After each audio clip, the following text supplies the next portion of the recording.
God is love ministries கூடாக உங்களை ஒவ்வொருவரையும் நாங்கள் சந்திப்பதில் பெரும் மகிழ்ச்சி அடைகிறோம். You know, I always say God is love. He truly cares for you. He truly loves you because He is the one who formed you in your mother's womb. அவர் ஒரு நோக்கம் இல்லாமல் தேவை இல்லாமல் உங்களை அவர் உண்டாக்கவில்லை. You are not an accident.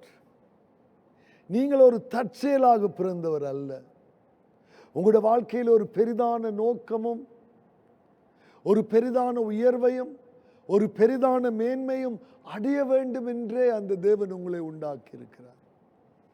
ஆனால் உங்களுடைய பெற்றோருடைய வாழ்க்கையால் அல்லது நீங்கள் உங்களுடைய வாழ்க்கையிலே தெரிவு செய்த தவறுகளினால் ஒருவேளை சுய சித்தத்தில் நீங்கள் ஒரு தவறான பாதையிலே போயிருந்தாலும் தேவன் என்று உங்களோடு பேசுகிறார். அவர் அன்பாக இருந்து உங்களை உருவாக்க விரும்புகிறார், உங்களை உயர்த்த விரும்புகிறார்.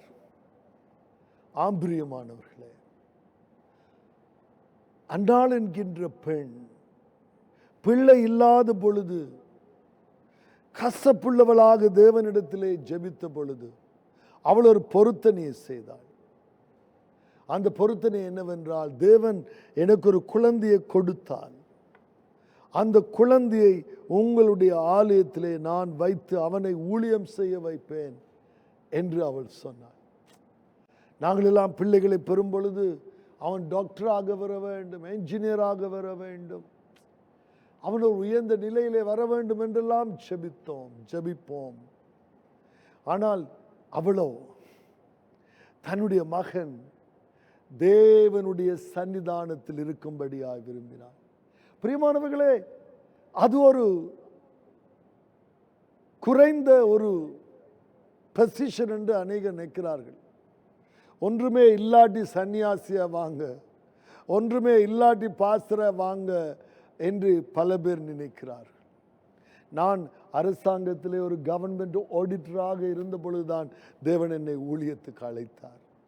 பிரியமானவர்களே, தாவீது 37வது சங்கீதத்திலே தேவனுடைய அன்பை குறித்து இப்படி சொல்லுகிறார்.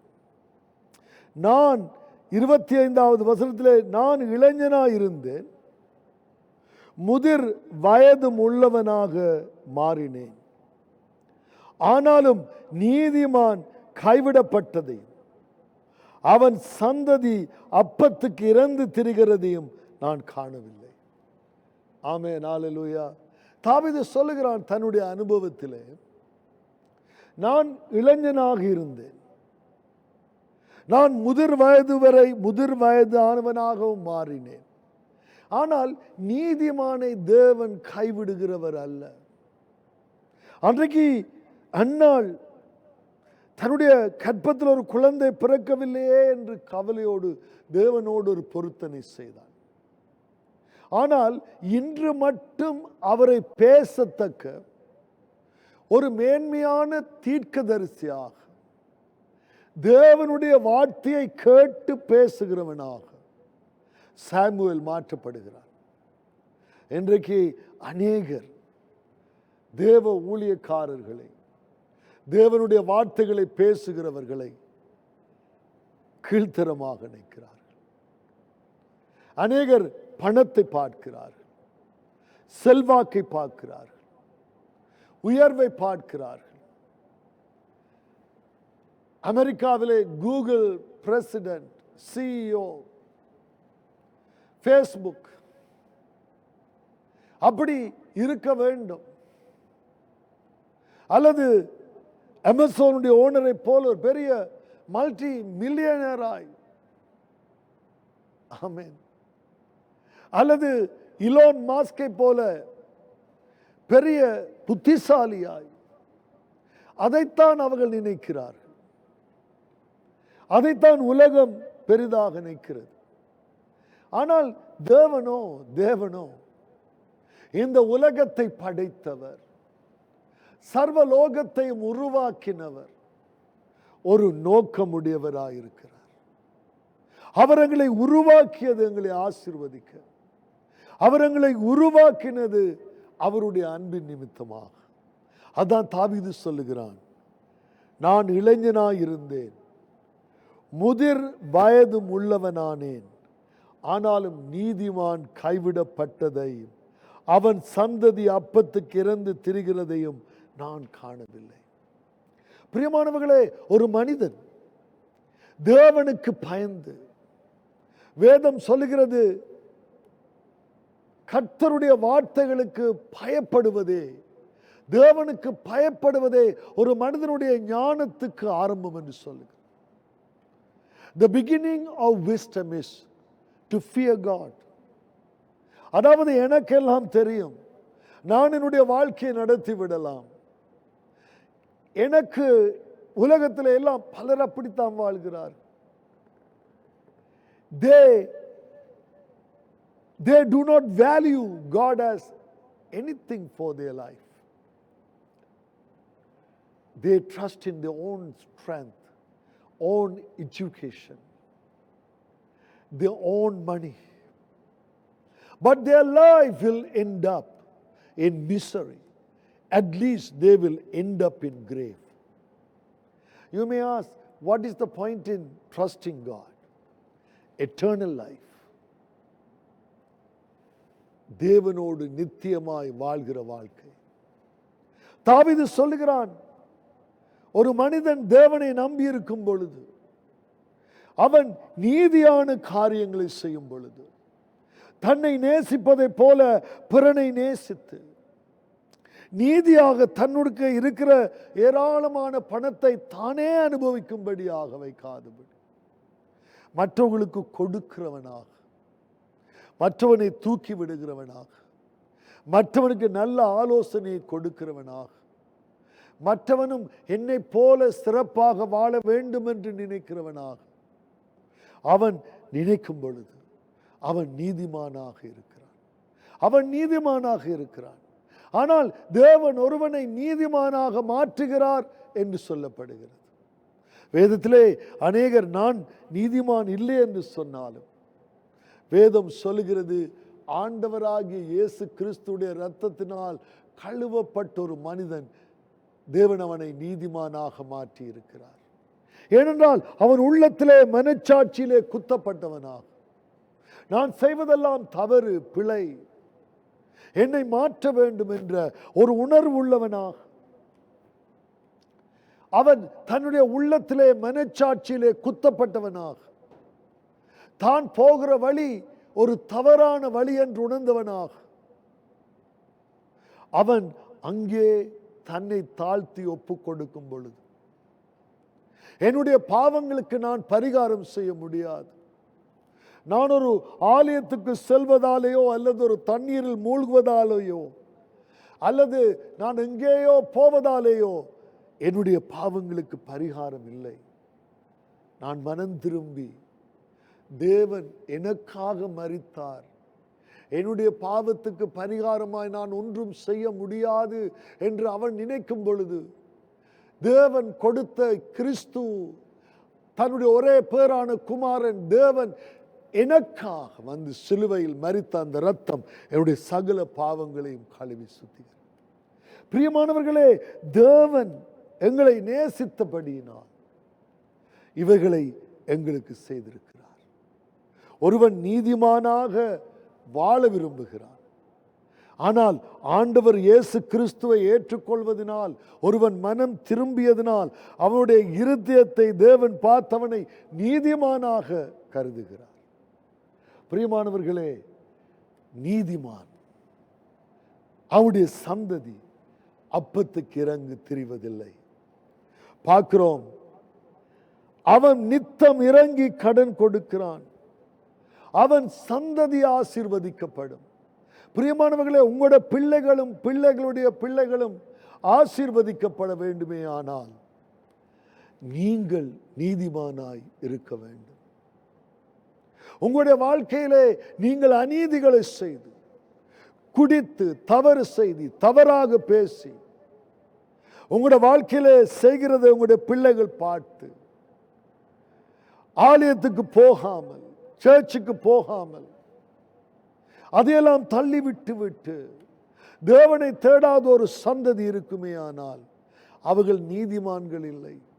தங்களுடைய சுய புத்தியிலும் சுய சிந்தனையிலும் தங்களுடைய சுயத்திலும் மாம்ச இச்சை, ஜீவனத்தின் பெருமை, கண்களின் இச்சைகளுக்குள்ளே விழுந்து இந்த உலகத்துக்குள்ளே நசுக்கப்பட்டவர்களாக அவர்களுடைய முடிவு நரகமாயிருக்கிறது.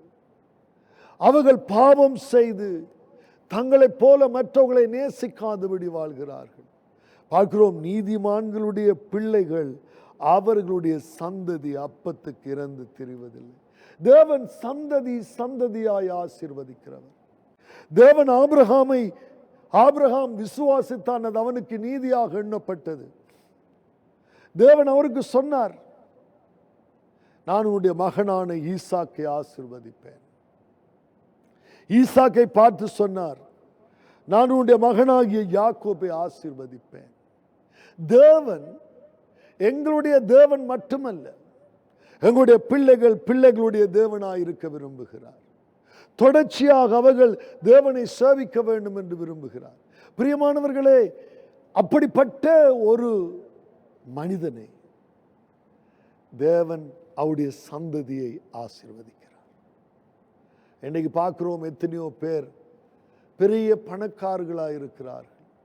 ஆனால் அவர்களுடைய பிள்ளைகள் அந்த பிசினஸ் செய்ய வேண்டாம் என்று போய்விட்டார். எத்தனையோ பேர் பணக்காரர்களாய் வாழ்கிறார்கள். பிள்ளைகள் வந்து அந்த பணம் முழுவதையும் அழித்து போடுகிறார். இந்த உலகத்திலே பணக்காரராக வாழ்வதுதான் இந்த சமுதாயத்துக்குள்ளே உயர்ச்சி என்று அநேகர் நினைக்கிறார்கள். பணம் பாதாளம் மட்டும் பாயும் என்று சொல்லுகிறார். தங்களை பணங்களை வைத்து மற்றவர்களுக்கு அநியாயம் செய்திருக்கிறார்கள் அநேகர்.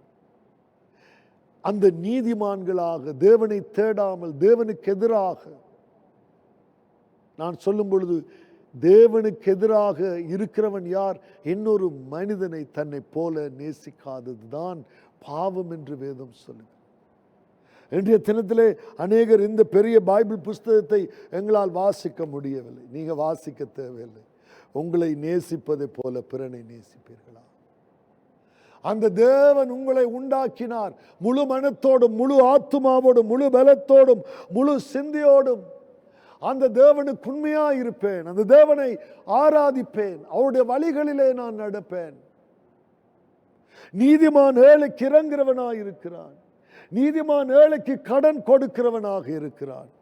பிரியமானவர்களே, நாங்கள் வாசிக்கிறோம், அவன் தீமையை விட்டு விலகி நன்மை செய், என்றென்றைக்கும் நிலைத்திருப்பாய் என்ற அந்த வார்த்தைக்கு அவன் கீழ்ப்படுகிறான். கர்த்தர் நியாயத்தை விரும்புகிறவர். அவர் தமது பரிசுத்தவான்களை கைவிடுவதில்லை. நீதி செய்கிற மனிதன், நியாயம் செய்கிற மனிதன், ஒரு வழக்கிலே பொய் குற்றம் சாட்டாமல் கூண்டிலே நின்று பொய் சொல்லாதவன், மற்றவர்களுக்கு அநீதி செய்யாதவன், ஏழை மக்கள் சாப்பிடவில்லையே என்று வேதனைப்படுகிறவன், துக்கப்படுகிறவன், அவனை கைவிடுகிறதில்லை. கர்த்தர் நியாயத்தை விரும்புகிறவர். அவர் தமது பரிசுத்தவான்களை கைவிடுவதில்லை. அவர்கள் என்றென்றைக்கும் காக்கப்படுவார்கள். ஆமேன். துன்மார்க்கருடைய சந்நிதியோ சந்ததியோ அறுப்புண்டு போம். துன்மார்க்கமாய் வாழ்கிறவர்களுடைய சந்ததி ஒன்றுமில்லாமல் போவதை நீங்கள் கேள்விப்படுவீர்கள். ஒரு ஊரிலே, ஒரு சமுதாயத்திலே ஒரு மனிதன் துன்மார்க்கமாய் வாழும் பொழுது, மற்றவர்களை இழிவுபடுத்தி, மற்றவர்களை அழித்து, மற்றவர்களுக்கு அநியாயம் செய்து, மற்றவர்கள் என்ன நடந்தாலும் பரவாயில்லை என்று தான் மட்டும் வாழ்ந்தால் போதும் என்று வாழ்கிற ஒரு மனிதன், ஆமென், ஹல்லேலூயா, அவருடைய சந்ததியை அழிந்து போம். ஆமென். நீதிமான்கள் பூமியை சுதந்தரித்துக் கொண்டு என்றென்றைக்கும் அதிலே வாசமாய் இருப்பார்கள். ஆண்டவர் இயேசு வரும்பொழுது அவருடைய 1000 வருட அரசாட்சியில மட்டுமல்ல, இந்த பூமியில் ஒரு மனிதன் நீதி செய்யும் பொழுது, அநீதியை வெறுத்து மனச்சாட்சிக்கு ஏற்ப வாழும் பொழுது, அவனை அவன் காப்பாற்ற தேவையில்லை. அவனை அவன் காப்பாற்றுவான் என்று அவர் சொல்லவில்லை. தேவன் அவனை காப்பாற்றுவார். தேவன் அவனோடு இருப்பார். தேவன் அவனோடு இருந்த அவருடைய பிள்ளைகளையும் பிள்ளைகளுடைய பிள்ளைகளையும் அவருடைய சந்ததியையும் தேவன் ஆசீர்வதிப்பார். தேவன் அவனோடு இருப்பார். தேவன் அவனுக்கு பெரிய காரியத்தை செய்வார். பிரியமானவர்களே, அவனோடு தேவன் இருப்பார். நீதிமானுடைய வாய் ஞானத்தை உரைத்து அவனுடைய உத்தரவு நியாயத்தை பேசும். நீதிமானுடைய வாய் ஞானமாய் பேசும். பிரியமானவர்களே, தேவன் சாலமோனுக்கு ஞானத்தை கொடுத்தார். சாலமோனை போல ஞானம் உள்ளவன் யாரும் இருக்கவில்லை என்று பார்க்கிறோம். மற்றவர்களுடைய பிரச்சனையை, பிசினஸ் பிரச்சனையை, குடும்ப பிரச்சனையை இந்த ஞானவான்கள் தீர்த்து வைப்பார்கள். ஞானவான்கள் அவருடைய ஞானமான பேச்சினாலே அங்கே சண்டையை, கொந்தளிப்பை அடக்கி போடுவார்கள். ஞானவான்கள் நல்ல அரசியல்வாதிகளாயிருப்பார்கள். அவர்கள் மக்கள் மீது அக்கறை உடையவர்களாயிருப்பார்கள். பிரியமானவர்களே, மக்களை சூறையாடுகிறவர்களாக இருக்க மாட்டார்கள். நீதிமான்களுடைய வாழ்க்கையிலே தேவன் பிரியமாயிருக்கிறார். அவர்களுடைய பிள்ளைகளுடைய வாழ்க்கையிலே தேவன் பிரியமாயிருக்கிறார். அவருடைய உயர்வில, மேன்மையில, சந்தோஷத்துல அவர் அக்கறை உள்ளவராயிருக்கிறார். God is interested in a righteous man. God will do everything and everything for him. He will see that he is not harmed. He will see he is protected. He will see that he will go with him. நான் பார்க்கிறோம், அவனுடைய நாவு ஞானத்தை உரைத்து, அவனுடைய நாவு நியாயத்தை பேசும். பட்சபாதம் பார்க்காதபடி தன்னுடைய பிள்ளைகளுக்கோ, சொந்தக்காரர்களுக்கோ, மனைவிக்கோ, கணவனுக்கோ அவர்கள் பட்சபாதம் பார்க்க மாட்டார்கள். அல்லது மற்றவர்களுடைய நியாயத்திலே எது நியாயமோ, எது நீதியோ அதை அவர்கள் செய்வார்கள். தேவன் அப்படிப்பட்டவர்களை நேசிக்கிறார். பிரியமானவர்களே, நாங்கள் பார்க்கிறோம், கடைசியாக ஒரு அருமையான வார்த்தையை வாசிக்கிறோம். அவனுடைய தேவன் அருளிய வேதம் அவன் இருதயத்தில் இருக்கிறது. அவன் நடைகள் ஒன்றும் பிசகுவதில்லை. பிரியமானவர்களே, தேவன் எங்களுக்கு கொடுத்த வார்த்தை, தேவன் எங்களுக்கு கற்பித்திருக்கிற நீதி, தேவனுடைய மனிதர்கள் நடந்த விதம், காரியங்களை இந்த வேதம் சொல்லுகிறது. தாவீது சொல்லுகிறான், அவனுடைய தேவன் அருளிய வேதம் அவன் இருதயத்தில் இருக்கிறது. அந்த வேதம் அவனுக்குள்ளே இருக்கிறது. அவன் நியாயம் தீர்க்கும் பொழுது தேவனை போல நியாயம் தீர்க்கிறவனாக இருக்கிறான். அவன் பேசும் பொழுது தேவ ஞானத்தை பெற்றவனாக இருக்கிறான். He will be perfect when the word of God indwell in him.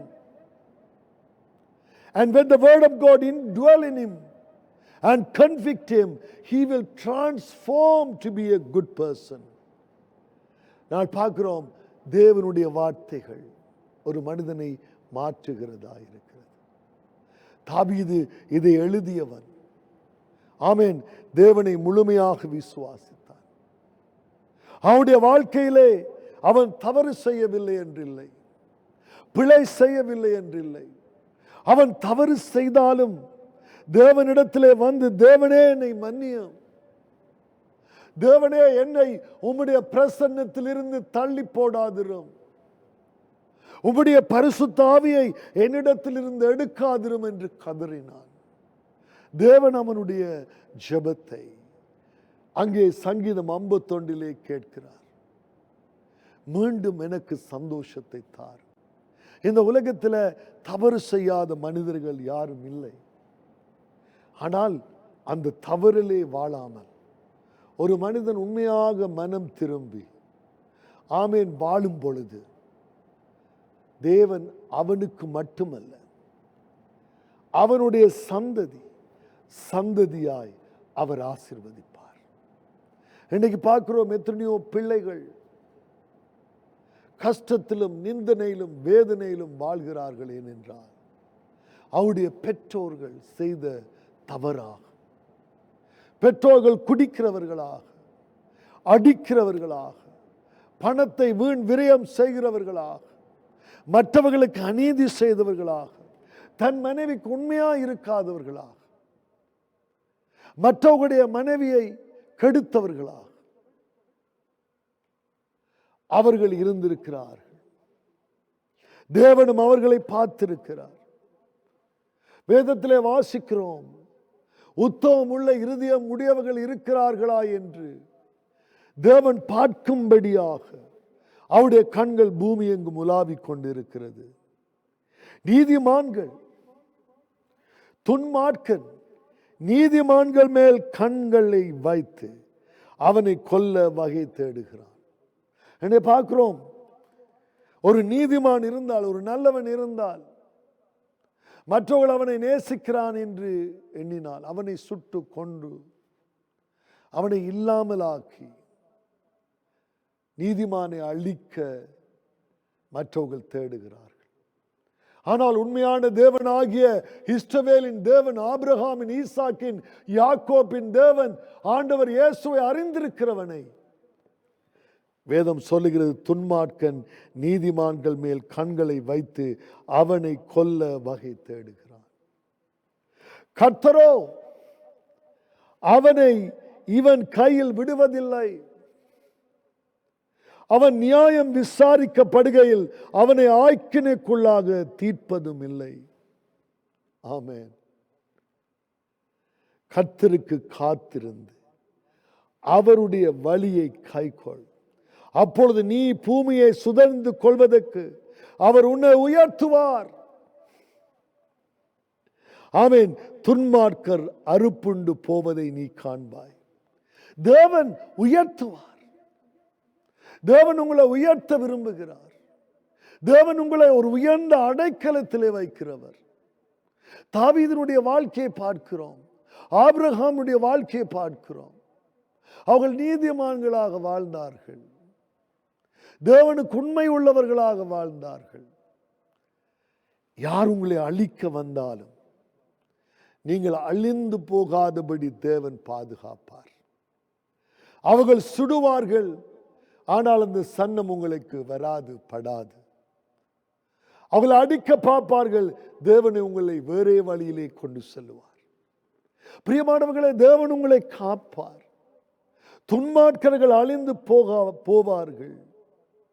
நீ கர்த்தருக்கு காத்திருந்து அவருடைய வழியை காத்துக்கொள்.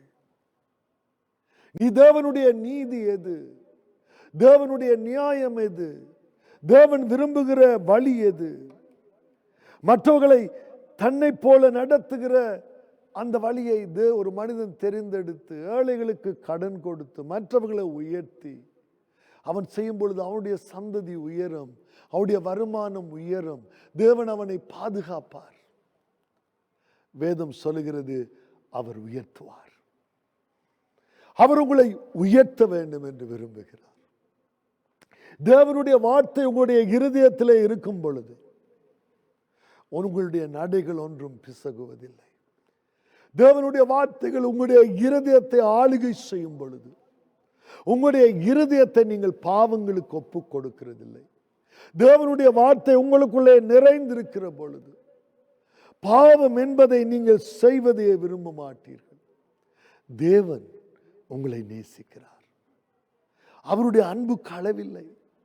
இன்றும் தேவன் உங்களோடு பேசிக் கொண்டிருக்கிறது காரணம் உங்களை உயர்த்தும்படியாய், உங்களை மேன்மைப்படுத்தும்படியாய், உங்களுடைய சந்ததியை உயர்த்தும்படியாய், நீங்கள் உயர்வாக வாழும்படியாய், மேன்மையாக வாழும்படியாய், கடன் இல்லாமல் வாழும்படியாய், உங்களுடைய குடும்பத்திலே சமாதானமாய் உங்களுடைய பிள்ளைகளோடு பிள்ளைகளுடைய பிள்ளைகளோடு சமாதானமாய் வாழும்படியாக அவனுடைய தேவன் அருளிய வேதம் அவன் இருதயத்தில் இருக்கிறது. அவன் நடைகளில் ஒன்றும் பிசகுவதில்லை. அங்கே பார்க்கிறோம், மோசே ஜோஷுவாவை பார்த்து சொல்லுகிறான், இந்த வேத வசனத்தை நீ தியானித்தால் நீ புத்திமானாய் நடந்து கொள்வாய், நீ செய்வதெல்லாம் வாய்க்கும். தேவன் உங்களோட இருந்து உங்களை பாதுகாத்து உங்களுக்கு ஞானத்தை தந்து அறிவை தந்து ஆலோசனை கர்த்தராயிருந்து உங்களை உயர்த்துவார். God bless you. God be with you. God loves you. Father, we pray for each and every one who is connected with us to believe in your word and had committed to live a holy life.